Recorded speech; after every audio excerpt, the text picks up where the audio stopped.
فشل جديد من حسين لبيب ومجلسه.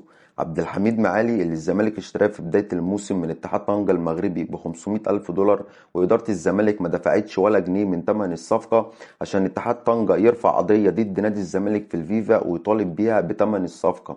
وعبد الحميد معالي اللي بقاله 4 شهور بس داخل نادي الزمالك ما بياخدش مستحقاته، فيقوم هو كمان مقدم شكوى ضد نادي الزمالك في الفيفا ويطالب بيها بفسخ العقد من طرف واحد.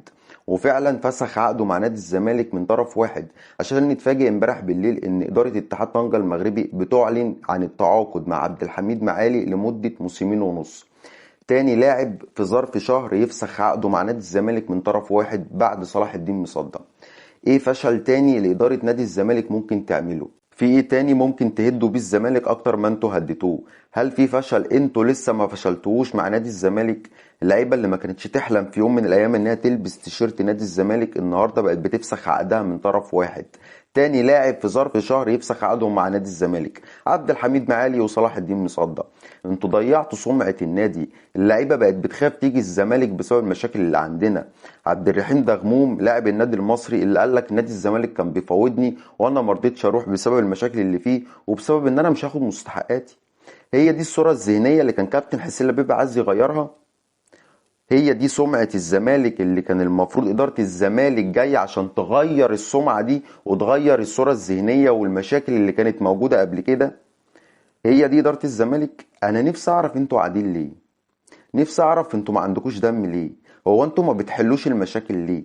8 قواضي وقف كيد في الفيفا لنادي الزمالك ولا قضية اتحلت، ولا قضية سمعنا إن عضو مجلس إدارة حاول بس إن هو يحلها. انا مش عارف انتوا قاعدين ليه وبتعملوا ايه، انتوا فالحين بس تكتبوا بيانات. اخر بيان كتبتوه ان انتوا بترفضوا رفض قاطع لارض بديلة عن ارض اكتوبر وان هي حق اصيل لنادي الزمالك. امبارح انتوا بتوافقوا على الارض البديلة وقال ايه 177 فدان وبرضه في اكتوبر ومش عارفة ايه. لما انتوا مش قد الكلام بتقولوا ليه؟ ولا انتوا عشان عارفين نفسكوا 780 مليون وقضية كبيرة فقلتوا توافقوا على الارض البديلة؟ مش هتقدروا تتمسكوا بحقكم بقى وان ارض اكتوبر كده مش من حقكم؟ ما في 780 مليون.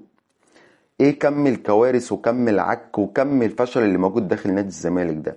واللي غايظني ان وزير الشباب والرياضة كان لسه بيشكر فيهم، بيقول لك إدارة نادي الزمالك بتبذل مجهود كبير عشان خاطر نادي الزمالك، عشان خاطر كيان نادي الزمالك، عشان خاطر شعب نادي الزمالك.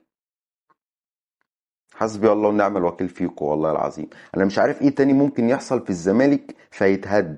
هو الزمالك ضاع.